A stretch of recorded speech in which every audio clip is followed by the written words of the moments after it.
नमस्कार एवरीवन, हमारे चैनल में आप सभी का बहुत बहुत स्वागत है। आज की कहानी है बुद्धिमान युवक। पुराने जमाने में एक राजा था। राजा ऐसा भाग्यवान कि उसके राज्य में कोई दीन दुखी न था, सब खुशहाल थे। कोई अपराध नहीं, चोरी डकैती नहीं, सब तरफ बस अमन चैन। राज्य की सीमाओं से बाहर जो दूसरे राज्य थे उनसे भी उसके मित्रतापूर्ण संबंध थे, किसी से कोई शत्रुता नहीं थी। यानी न राज्य के भीतर से और न बाहर से उसे किसी तरह का कोई खटका न था। अब ये सब पढ़ सुनकर आपको लग रहा होगा कि यह राजा तो बहुत ही प्रसन्न और मौज में रहता होगा, तो ऐसा बिल्कुल न था। राजा अक्सर उदास रहता था क्योंकि उसके जीवन में अमन चैन की मात्रा इतनी ज्यादा थी कि उसके पास करने के लिए कोई काम ही न होता था। दरबार में खाली बैठे बैठे समय काटना उसके लिए सबसे बड़ी मुसीबत थी। उसके दरबारीगण अक्सर उसे किस्से कहानियां सुनाया करते जिन्हें सुन सुनकर वह अपना समय काटा करता। फिर ये हुआ कि धीरे धीरे उसे कहानियां सुनने का चस्का लग गया। जैसे ही एक कहानी खत्म होती, वह दूसरे दरबारी से कहानी सुनाने का आग्रह करता। दूसरा खत्म करता तो तीसरे का मुंह ताकने लगता। किंतु दरबारी आखिर कितनी कहानियां सुना सकते थे, सो आखिर एक दिन उनकी कहानियां खत्म हो गईं। अब तो राजा बड़ा परेशान, उसका समय काटे न कटे। अब भी दरबारी उसके लिए छोटी मोटी कहानियां बनाकर लाते और सुनाते, किंतु उनसे उसका जी न भरता था, बल्कि उसकी कहानी सुनने की प्यास और बढ़ जाती थी। वह चाहता था कि कोई उसे ऐसी कहानी सुनाए, इतनी लंबी कहानी सुनाए कि जिससे उसका जी भर जाए। आखिर जब उसे अपने दरबार में कोई ऐसा कहानी सुनाने वाला न मिला, तब एक दिन उसने राज्य भर में मुनादी करवा दी कि जो भी उसे खूब लंबी कहानी सुनाएगा, जिसे सुनकर उसकी कहानी सुनने की प्यास बुझ जाए, तो उसके साथ वह अपनी बेटी अर्थात राजकुमारी का विवाह कर देगा और अपना उत्तराधिकारी बना देगा।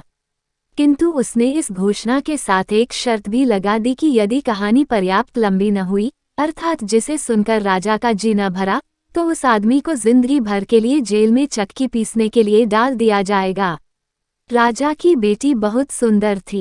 कहानी सुनाने के पुरस्कार के रूप में उससे विवाह की बात सुनकर कई लोगों के मन में लालच पैदा हुआ, किंतु असफल होने पर जेल जाने की शर्त सुनकर मन महसूस कर रह गए। दरअसल राजा कहानी सुनने का कितना बड़ा शौकीन है, ये बात राज्य भर में सभी लोग जानते थे। उसका जी भरना कोई आसान काम न था। बड़ी हिम्मत करके एक आदमी सामने आया। उसने राजा को कहानी सुनाना शुरू किया। उसकी कहानी 3 महीने तक चलती रही। राजा बड़े चाव से सुनता रहा, लेकिन आखिरकार एक दिन उसकी कल्पना शक्ति ने जवाब दे दिया और वह कहानी को आगे बढ़ाने में असमर्थ हो गया। शर्त के मुताबिक राजा ने उसे जेल में डलवा दिया। राजा फिर उदास रहने लगा। कहानी सुने बिना उसका मन न लगता था, किंतु जेल जाने के डर के कारण कोई अब उसे कहानी सुनाने को आगे न आता था। उसी राज्य में एक बुद्धिमान और साहसी युवक रहता था। वह मन ही मन राजा की बेटी से प्रेम करता था और उससे विवाह करना चाहता था। उसके कानों तक जब राजा की घोषणा पहुंची, तो वह अपनी किस्मत आजमाने दरबार में पहुंच गया। उसने राजा से कहा, महाराज, क्या ये सच है कि सबसे लंबी कहानी सुनाने वाले से आप राजकुमारी का विवाह कर देंगे? राजा, बिल्कुल सच है, किंतु असफल रहने पर तुम्हें जिंदगी भर के लिए जेल में चक्की पीसनी पड़ेगी, ये भी सच है। युवक, मुझे शर्त मंजूर है महाराज। मैं आपको अपनी कहानी सुनाना चाहता हूँ जो एक बार एक प्रदेश पर हुए टिड्डी दल के आक्रमण से संबंधित है। राजा तो कहानी सुनने का तलबगार था ही, तुरंत तैयार होकर कहानी सुनने बैठ गया। युवक ने अपनी कहानी कुछ यूं शुरू की। एक बार एक राज्य था जिस पर हर साल टिड्डी दल का हमला होता था। इससे तंग आकर राजा ने नगर के बाहर एक विशाल गोदाम बनवाया और राज्य भर का सारा अनाज बड़े बड़े ड्रमों में भरवाकर उसके भीतर बंद करवा दिया। जब टिड्डी दल आया तो उसे राज्य भर में अनाज का एक दाना भी नहीं मिला। किंतु टिड्डी दल आगे नहीं बढ़ा, बल्कि वहीं मंडराता रहा और आखिरकार उन्होंने पता लगा लिया कि सारा अनाज इस गोदाम में बंद है, किंतु उसमें प्रवेश का कोई रास्ता नहीं है। अनाज का पता चल जाने के बाद टिड्डियों ने गोदाम में प्रवेश के रास्ते की खोज शुरू की और अंततः एक ऐसा सुराख खोजने में सफल रहे जिसमें से होकर एक बार में केवल एक ही टिड्डी भीतर जा सकती थी और अनाज का दाना लेकर वापस आ सकती थी। फिर क्या था, उस सुराख से होकर पहली टिड्डी भीतर गई और अनाज का दाना लेकर बाहर निकल आई। फिर दूसरी टिड्डी भीतर गई और अनाज का दाना लेकर बाहर निकल आई। फिर और दूसरी टिड्डी भीतर गई और अनाज का दाना लेकर बाहर निकल आई। फिर और दूसरी टिड्डी भीतर गई और अनाज का दाना लेकर बाहर निकल आई।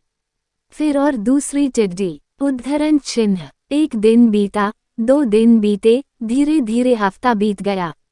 युवक कहानी के नाम पर बस एक ही लाइन कहता जा रहा था, फिर दूसरी टिड्डी भीतर गई और अनाज का दाना लेकर बाहर निकल आई। इसी तरह महीना बीत गया, 6 महीने बीत गए, साल बीत गया, 2 साल बीत गए, पर युवक वही लाइन दोहराता रहा।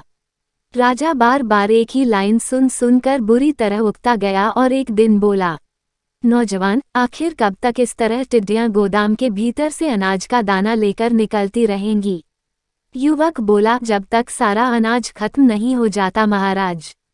क्योंकि टिड्डी दल जहां भी हमला करता है वहां सफाचट करके ही आगे बढ़ता है।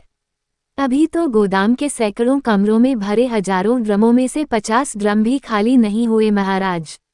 राजा हाथ जोड़कर बोला, भाई, तू जीता मैं हारा।